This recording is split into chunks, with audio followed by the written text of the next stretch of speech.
Good morning, guys. Happy Saturday. Welcome to low ring transitions class. This is going to be a fun one.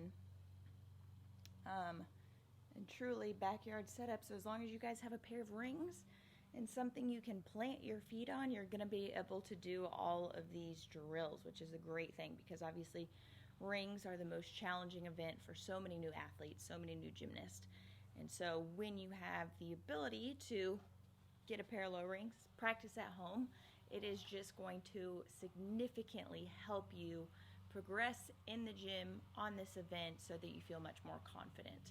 It is going to be great. So let me show you what exactly we're going to talk about today. Okay. There we go. All right, it's a little low, but I'll hold it up. Okay, so first thing we're going to talk about is prerequisites. We're going to go over a little general information about the rings, how this event differs from any of the other events we usually see within fitness gyms, why these drills are a little bit more challenging than you're probably going to expect. We're going to talk about the false grip. Do we need it? Do we not? And then we're going to go over the actual drills and practice exercises that you're going to be able to do either before or after workouts, or if you're going totally grassroots and you can set this up at home, that would be awesome, because obviously just when it's more readily available, you're going to be more inclined to practice, right? Okay, so first things first, let's talk about prerequisites. As you can see here, we've only got 3, like almost all of the other stuff, all the other classes, right? 10 push-ups, 3 or more strict pull-ups, and a 10-second or more front support on the rings. These are really important just because the rings are the hardest, again, event that we do within functional fitness. You have to have that strength component and you have to have that coordination body awareness component. And so these prerequisites are really important for the strength, simply because we're staying on the pair of low rings, which means they're not going to be as out of control or hard to control as compared to like the high rings, for example. So you need to, more than anything, just make sure the strength is there, and we can use these drills to help you develop that coordination and that body awareness you need for the full muscle up, right? So push-ups, obviously, because pushing is a huge component of this, as is pulling. And then a 10-second front support. You've just got to be able to keep yourself safe and stable on top of the rings without any movement, okay? So if you have questions on those, don't hesitate to reach out. Again, we also do have a new ring muscle up program that you can practice for 4 weeks. Okay, let's talk about the rings. So how are the rings different from any other event? They are a dynamic exercise, which means they move. So especially as compared to the bar is static. It doesn't move. All you have to worry about when doing bar muscle ups or bar skills is moving your own body around the bar, okay? With the rings, you not only have to control your body as your body moves around the rings, but you also have to control the rings. That's what makes it so much more challenging, because you have to be aware enough to know how to control yourself and 2 outside forces, which is why it can be so hard for a lot of new athletes who aren't used to playing around or being active or practicing on an event like that.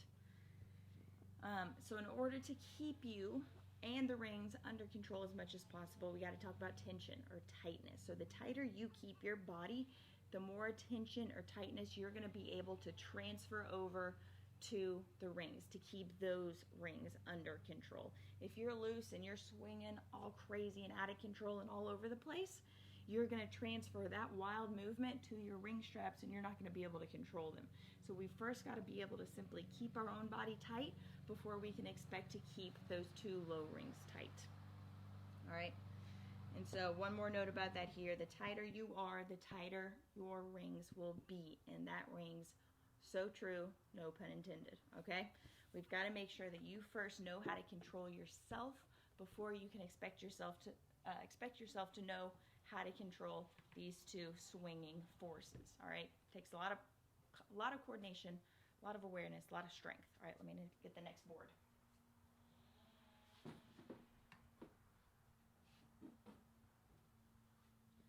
Okay, before we get into all the drills, I'm just going to preface it with they're going to be pretty challenging. We're going to go from more beginner to advanced in these drills. And that's just so obviously you have a comfortable place where you know how to start practicing. So if you're relatively new to the rings, you're going to start at the first drill, which is going to be our ring row transition, and eventually work your way up to our box transition as you feel more comfortable and more strong. Okay? But before we get into that again, we're just going to go over why I decided to make the last drill so hard and so challenging. Because when I have a lot of newer athletes try it, the first thing, or one of the first things that they say is, this feels harder than my full muscle up. And that's exactly what I want you to feel like, because the idea is practice preparation before competition. You're not necessarily going to go into a fitness competition never having looked at the workouts or never having practiced the workouts that you know that you're supposed to be competing, right? You're always going to put in the work beforehand, push yourself really, really hard so that when you get to the competition and you're doing those same workouts, you already knew what to expect. They feel so much easier, you feel better, you feel so much better prepared so that you go and you do well, right? That is the same idea behind what we're doing for our ring muscle ups with these low ring transition drills. We want to make these drills as hard as possible now on a pair of safe low rings so that you can get comfortable with the movement pattern, build strength, address weaknesses, and just help you increase your confidence so that all of those factors will naturally transfer into your performance on the high rings when we eventually get there, okay? So if you go to do these drills and you're like, oh my gosh, I don't want to do them anymore because they feel harder than my muscle up, that's good. That's what you're supposed to be feeling. Don't shy away from that, because you're going to put in the work now, you're going to reap the benefits later, okay? That's especially true for you new athletes who eventually, have a goal, have a dream of working your way up to the high rings. You got to make sure that we're doing these correctly so that you move through the same positions, movement patterns, experience the same feelings and emotions here that you're going to be feeling up on those high rings where it gets a lot more dangerous, okay? All right, so we talked about preparation before competition, addressing weaknesses now. These are going to be a great way to help you pinpoint and spot weaknesses in your performance, whether that's strength-based, again, coordination or awareness-based, even mobility-based, so that you can address it. You can come back to these drills and you can nail them, versus trying to ring muscle up for the first time on a pair of high rings, have no idea what you're doing, and then you discover that you have a weakness somewhere but you don't know where it is, and it's hard to address and it's hard to fix, and you're just totally freaked out, right? You're trying to focus on too many things. Here, we're going to be able to pinpoint those weaknesses, address them early on so that you develop really positive, good habits. All right.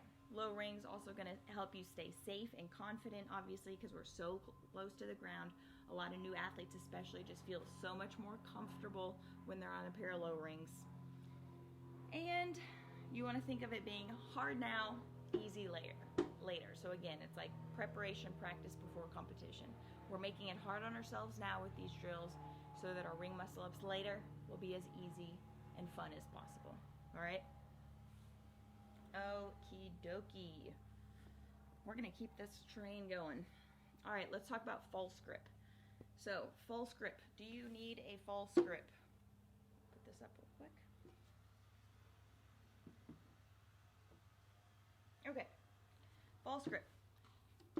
So, there's a lot of controversy, I think, over the false grip and whether you need it, whether you should use it, etc. Let me show you what it looks like first.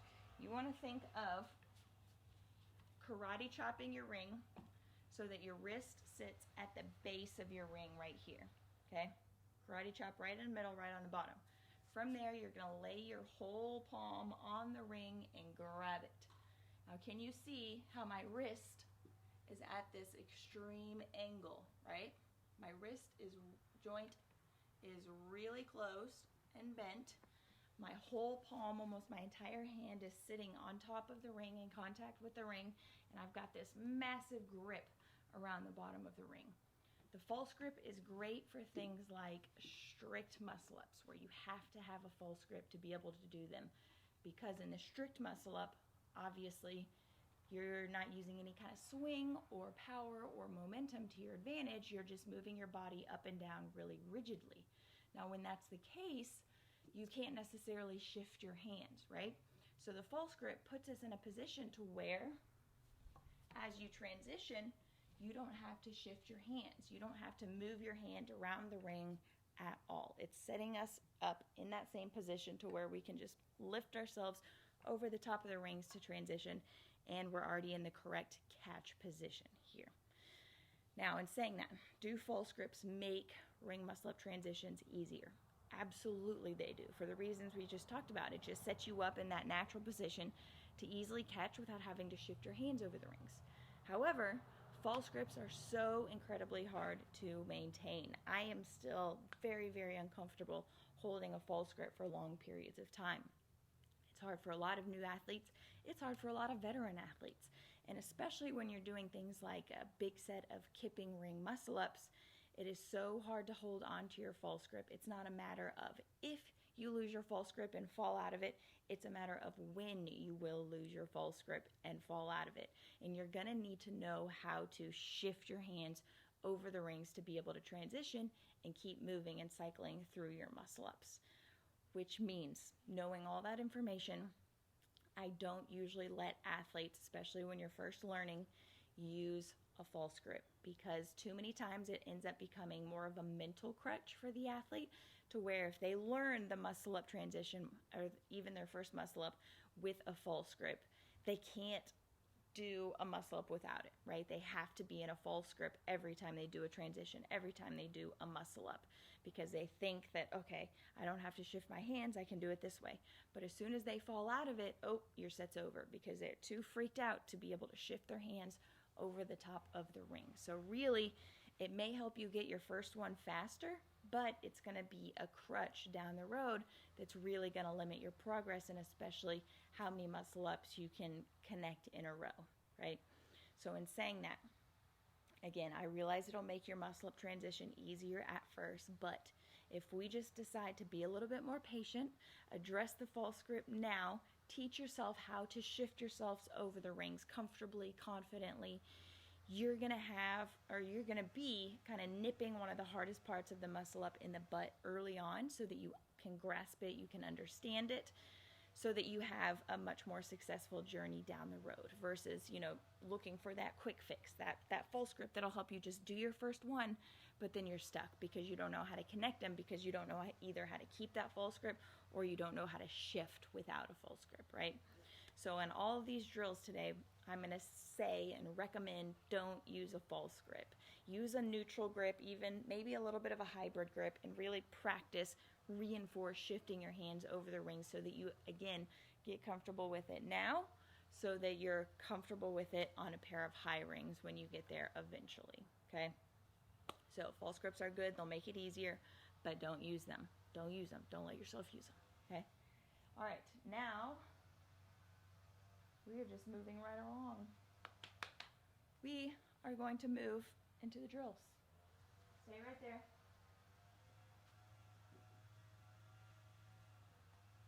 All right, we're going to go over these one at a time, okay?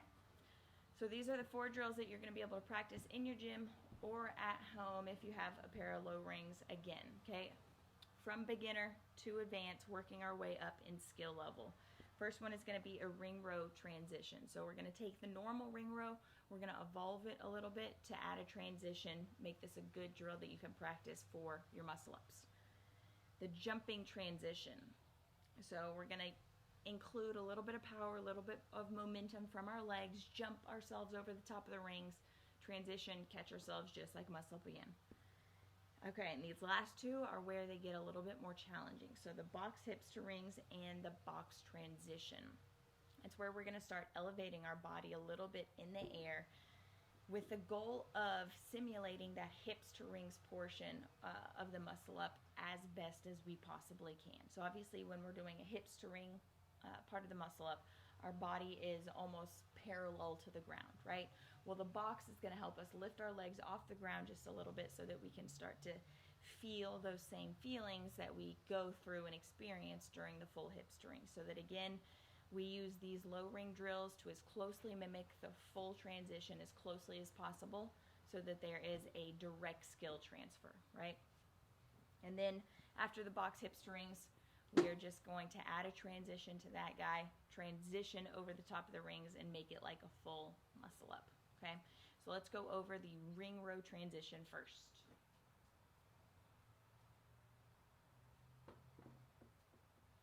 All right. This guy. So ring row transition. It's exactly what it sounds like. We're going to evolve the ring row to simulate the ring muscle up transition. Let me show you first what it looks like, and then we'll kind of break it down step by step. Let's make sure we can see. Okay, there we go.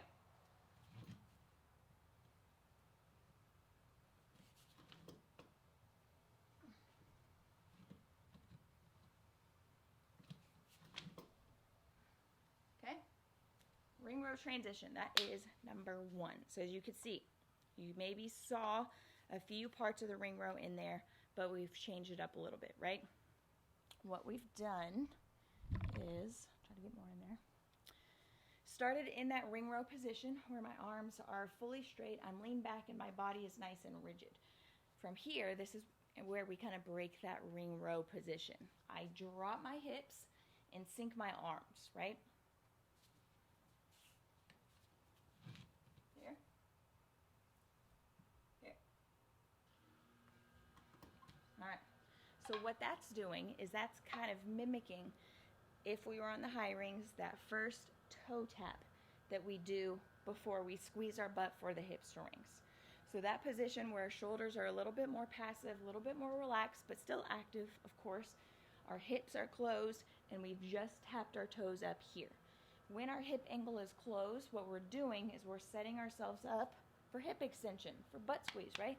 It's really important because this is where all of our power comes from, the butt. The harder, the faster, the tighter you squeeze your butt, the more power you're going to produce, which means the easier your muscle up's going to be. Because the more power we can produce, the less strict your skill is going to become. The less strict your muscle up is, the easier it is, because you're not having to rely so much on your muscles to do the work for the entire movement, right? So we want to produce a lot of power, especially through the hip extension and through the butt squeeze. So that's why we drop the hips all the way down, relax the shoulders here as if we just tapped our toes, and then the next step is simultaneously squeezing the butt and using our arms to pull our hips, or pull our body to the rings. We want to pull our hips to the rings or as low on our body as possible, because that'll simply give us enough room to transition over the top of the rings, okay? If we think of doing more of a ring row style position and pulling to our chest, we're not gonna have enough room over the top of the rings to transition, right? If you pull here, you can't transition over the top of the rings. You're gonna end up falling through and it's gonna look like a wonky pull-up.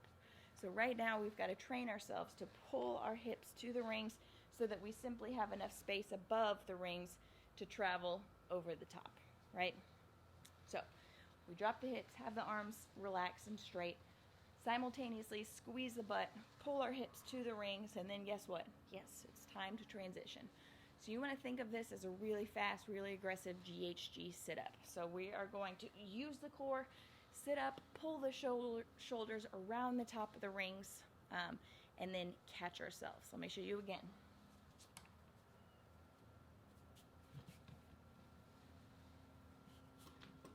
Here, okay? So shoulders come around the top of the rings, not through the rings, because we can't do a muscle up and pull ourselves through the rings. Again, wonky pull up, around the top of the rings here. Now, when your shoulders are coming around the top of the rings, this rings true for all the drills and all your muscle ups. Your job is not done, okay? You still have more to do. So if you come over the top of the rings, you're like, oh my gosh, I'm transitioning, I'm doing it. Most likely you're gonna fall through because you're not following through with your movement. So as the shoulders come over the top of the rings, instead of celebrating early, you have to brace yourself for that catch. So you have to immediately push down on the rings, creating a really strong base, strong catch position with your arms so that you stay on top of the rings versus falling through the rings, right? If you get loosey-goosey because you get so excited you transitioned, you're not going to be able to hold yourself. You're going to fall through. You're going to land on your feet, hopefully, and be like, oh my gosh, that was scary, okay? You have to make sure that you brace yourself for that catch position by immediately pushing down on the rings, right? Like this. Push down, okay? All right, last but not least, you could see that my eyes landed looking forward. That's important because our bodies are going to travel in the direction that our eyes are looking. So we want to make sure that the eyes are looking forward so that we stay moving forward and moving vertically. If we catch and we're looking straight down, chances are we're going to go straight down because we're looking at the floor. Our body's just going to kind of naturally relax and focus on the floor, whereas we still want to make sure we remain braced, okay? So eyes up, looking forward so that we can continue that forward and vertical momentum, all right? Any questions so far? Is that making sense? Yeah, nice. Okay, good. We're going to keep moving along. 3 more drills. So you're going to bear with me for a second as I raise the rings for our jumping transition next. Okay? Let's put these up a little.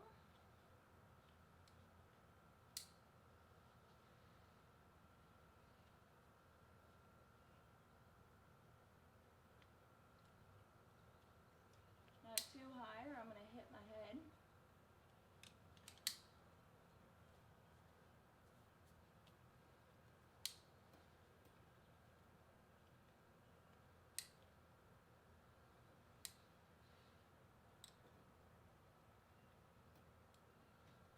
Okay, let's see. Which ones did I have it on?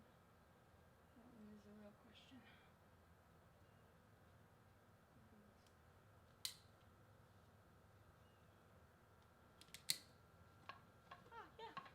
First try. Okay, sweet.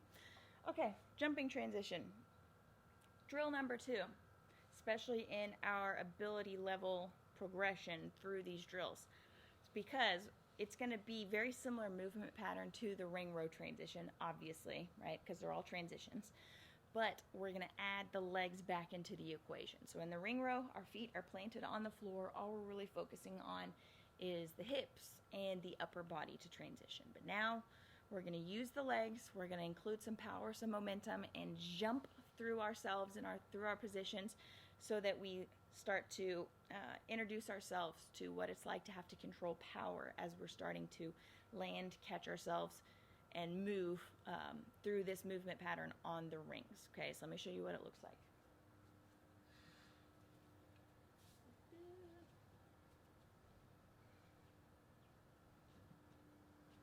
Oh, there we go.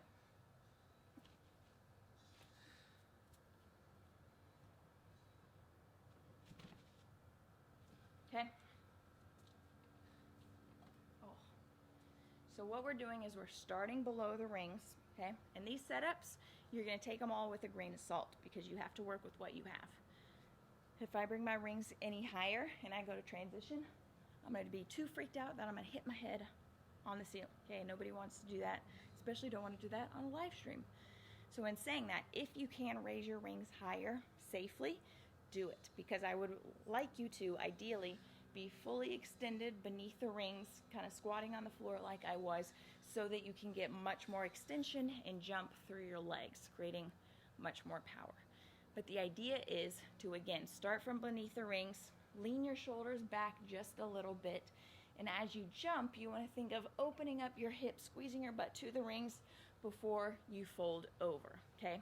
What I don't want to happen is for you to start through the rings and jump vertically and land through the rings, right? Because we're never traveling directly vertically up through the center of your rings. Just not going to happen in muscle up. So you want to think of leaning the shoulders back, jumping your hips to the rings, and then shoulders come over and around the top. And especially to catch, remember, You're going to think of bracing yourself here by pushing down on the rings, eyes look forward, in a nice, strong catch position, okay? Now, shifting your hands is going to come into play a lot here. You're really going to have to focus on it since we're introducing this jump into the equation, right? So in saying that, an easy way to think of, or an easy cue you can give yourself to shift your hands is lifting the elbows up and back behind you. Because a lot of athletes are a little bit freaked out to shift their hands over the rings, because shifting your hands means there's movement of your hand up and over the rings. If there's movement, that means you can't have a death grip on the rings, right? If you have a death grip, you're not going to be able to move. You have to have a loose enough grip to where you can shift your hands over the top of the rings, right? And when you have that looser grip, that non-death grip, freaks a lot of athletes out because they're like, oh my gosh, I'm moving so fast at such high speeds, I have to grip the rings to save my life, right? Well, that's not true. You have to loosen up your grip a little bit, just enough to where you're able to comfortably shift your hands over the top of the rings and get that movement in there. So in saying that, just be very aware of how you're gripping the rings from the start. Don't allow yourself to just grab onto your false grip and practice here, because that's going to be really easy, right? Make sure you're starting in a position in more of a neutral grip so that you go to transition and you're forcing yourself to lift your elbows, to shift your hands over the top of the rings now, so that again, you get comfortable with it, you build your confidence in it, and you start to grasp it much earlier on in your muscle up journey versus trying to teach yourself how to shift your hands when we get to the high rings, right? And again, here, when we're on this pair of low rings, it's going to be easy to hold your false grip all day. You'll be like, oh, I can do this all day, right? Well, yeah, it's because we're on a pair of low rings, because you're not actually holding your entire body weight as we're hanging from a pair of high rings. So of course it's going to be easier, and you're going to be more inclined to want to practice with a false grip, but don't. Keep yourself accountable to starting in that neutral grip and forcing yourself to shift and get comfortable shifting, okay? All right, so that's my spiel on shifting, and that goes for all of these drills, right? Let's keep moving on. We got two more, okay? Box hips to rings now. I love box hips to rings. Let me get my box. Here we go. Okay, so you can see my little low box. Again, the setup for these next two drills especially is going to vary based on what you have available and your ability level. So I'm going to show you like the easiest versions of these drills with a low box, keeping the box relatively close to my rings, and then you're going to be able to kind of adapt and manipulate it to best fit your ability. So if you want it to be more challenging, you're going to get a higher box. You're going to scoot that box out farther in front of you so that you're forced to jump and you're forced to really have a much more challenging transition to practice, okay? So let me show you the box hips to rings real quick.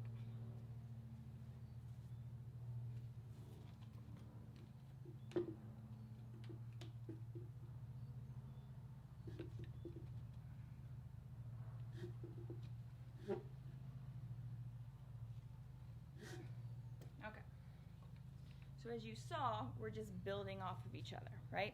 We're starting in that same position that we were in for that ring row transition at the beginning. Our hips are dropped, our arms are fully extended, shoulders are open here. We're hanging fully beneath the rings. We're also taking some of the components of the jumping transition, the legs, as we start to squeeze our butt and lift ourselves off the box, okay? This hip extension portion of this drill of your ring muscle ups is one of the most overlooked, missed portions of the muscle up. This actually goes for most gymnastic skills, to where athletes just can't grasp the idea of squeezing the butt and really achieving that full hip extension, okay? This drill is great, phenomenal to practice it, reinforce it, and make sure you can do it confidently every single time, right? And the idea behind making sure we focus on this hip extension is because that's our power production. That's where all of our power, our momentum, everything, our explosiveness comes from. And again, the more power, the more explosiveness you can create through that butt squeeze, through that hip extension, the easier your muscle up's going to be. Because again, the more power we have, the more movement, the more swing we have, the less strict your muscle up's going to be, which means the less we're going to have to rely on strict grunt muscular strength to do the work for these muscle ups. We want to use technique, swing, power, momentum to our advantage to do this movement so that we can conserve energy, do better in workouts, because that's what we're really trying to achieve with functional fitness, right? So this is where we need to really exaggerate that hip extension so that you understand, okay, if I have a really slow hip extension, I'm not going to produce much power like this.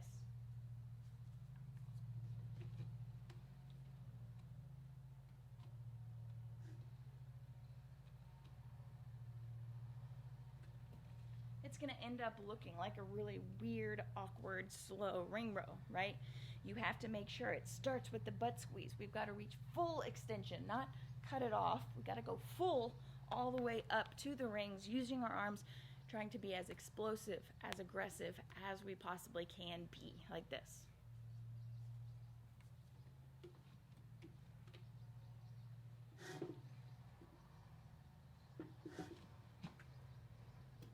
Okay? It's got to be fast. It's got to be aggressive. You're actually trying to make contact with your hips and with the rings.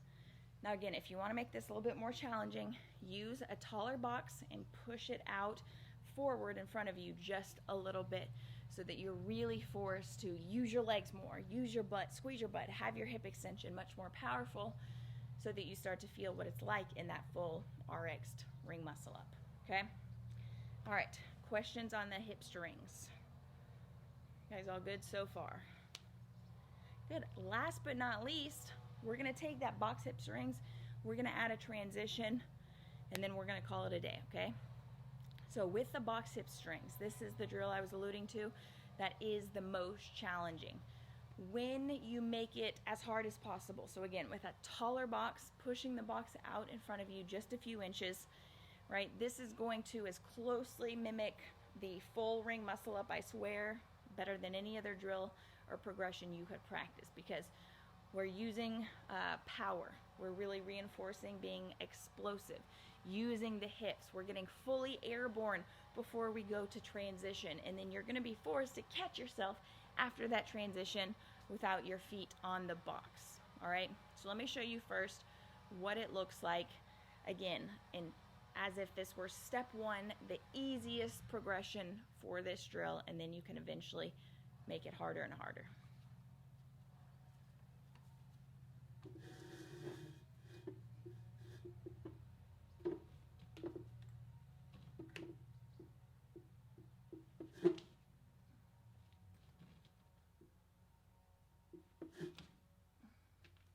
Okay, so that's step one. As you could see, I pulled my box in pretty close. This just allows me to get better leverage and a better foot placing with my feet on the box so that I can control the movement more with my legs as I'm getting comfortable with it.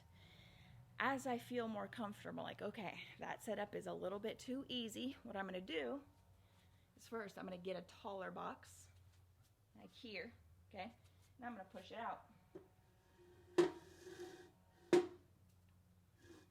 Because what that's allowing me to do is, as I do the hip string portion of this drill,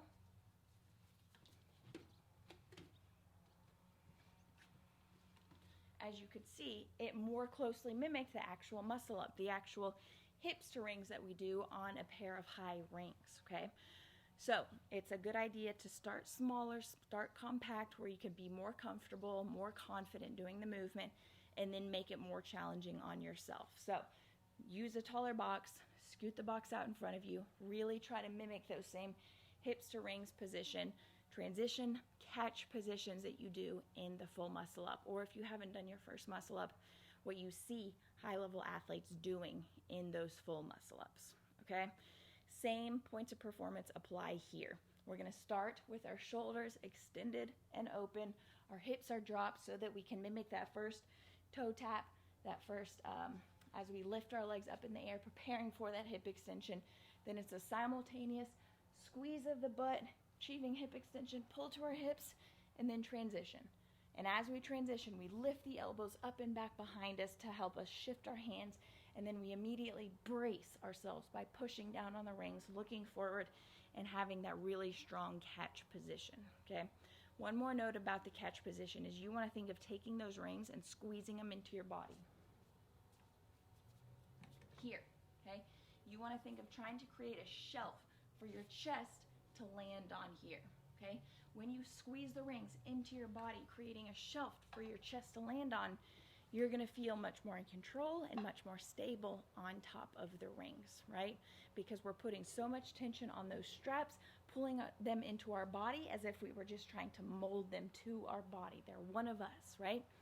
Versus if you try to catch even with an inch between your rib cage and these rings, chances are you're not going to be able to catch yourself. You're going to fall right through it, right? Because this position is very, very weak, especially for a lot of new athletes. It's hard to hold yourself in because the rings are going to want to fly all over the place.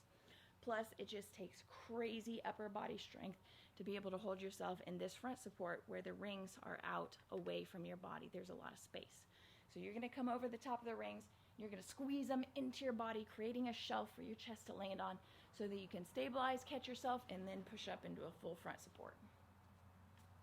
So come up, transition, pull them in. Here, land, okay?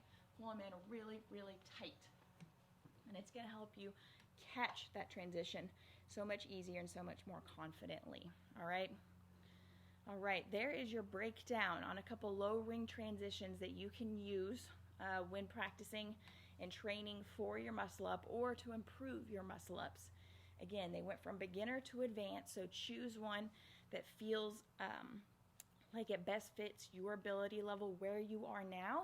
Practice it and then progress as you feel comfortable. Again, you can manipulate the setups of every single drill that we did to make it either easier or more challenging.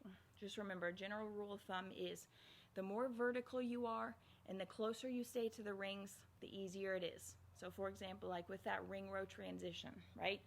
When we start pretty upright here, it's going to be easier. But if we walk our feet out forward, it's going to be harder because we're more mimicking that horizontal position of the hip strings. Same with this box drill. The closer our feet are to the rings with the box, the better leverage we can get with our legs on the box to control it, the easier it's going to be. Once it feels too easy, you want to make it harder. Scoot that box out. Away from the rings, really, again, kind of making your position much more horizontal and parallel to the floor to more closely mimic and simulate that hip strings and the full muscle up, okay? If you guys have any questions, don't hesitate to reach out.